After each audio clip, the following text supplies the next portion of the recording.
I'm here with my dad at People's Park Tower on Friday, the 17th of January 2014, and asking him about an incident in his life that he's told me about a number of times about picking up a hitchhiker. Dad, would you tell us the story? Well, can't remember exactly what year it was, but it was during the war. And I guess I must have been working down, well, I know I was working down at Penobscot.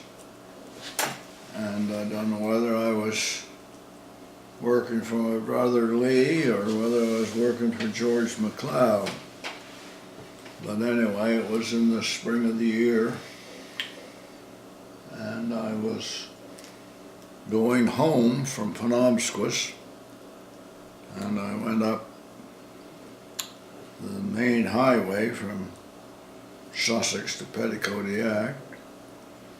And anyway, up in the Annagants Woods, there was this sailor, man with a sailor's uniform on, and it was really an American uniform.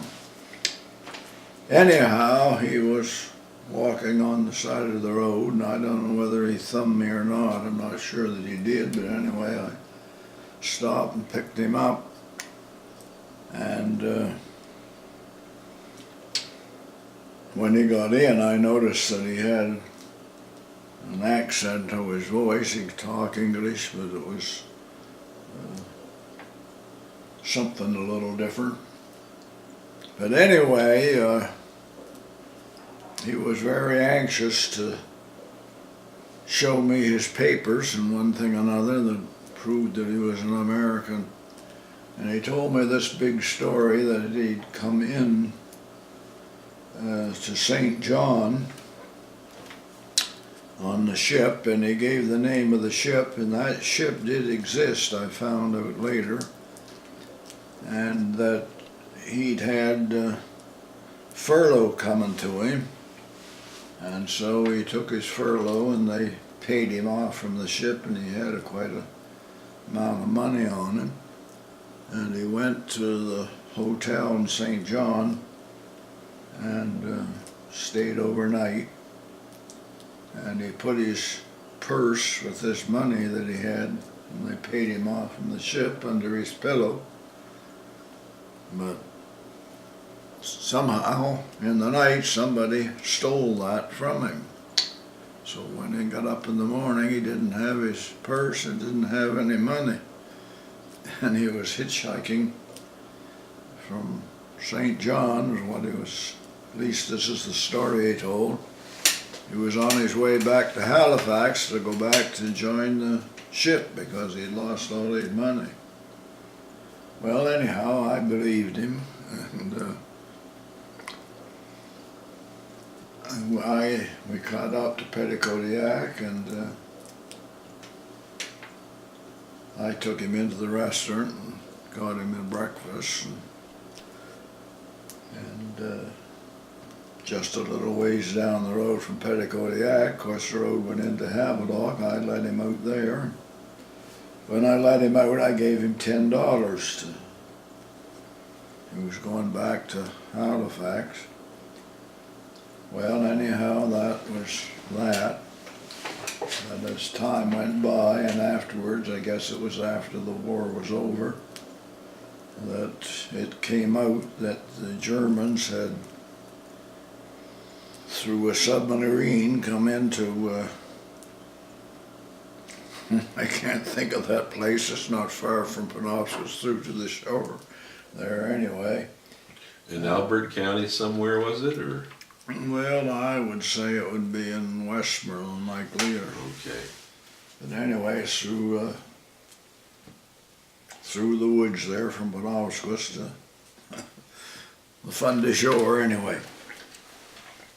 Well, I guess I've already said that I gave him $10 when I let him out and given him his breakfast.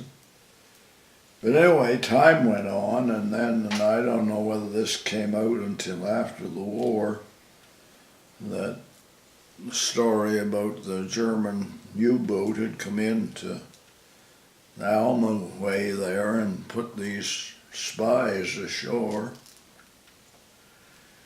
And I guess what I heard afterwards was, I mean, this didn't come out till the war was over, that they had rounded them all up and found them, and they hanged the whole bunch of them. Now, I don't know whether this guy got hanged or not. If he got caught, he probably did. And I think I remember you saying that he had given you an address or something, and you had sent something Yes. to him. He gave me an address that was in connection with his ship that he was on, and I wrote a letter to him and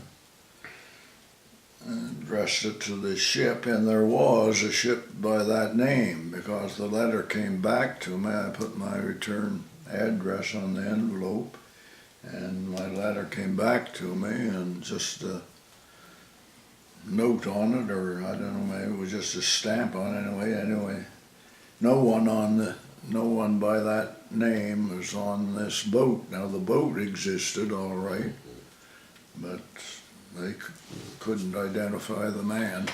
So the boat had let him off. His story was the boat had let him off in St. John, but it No, was the boat had left him off in Alma. You see, Alma's not. Yeah, I know. But his story was His story was that the ship had let him off in St. John, yes, yeah. and the ship was then going to go to Halifax, and he was going to catch up with it in Halifax. Yeah.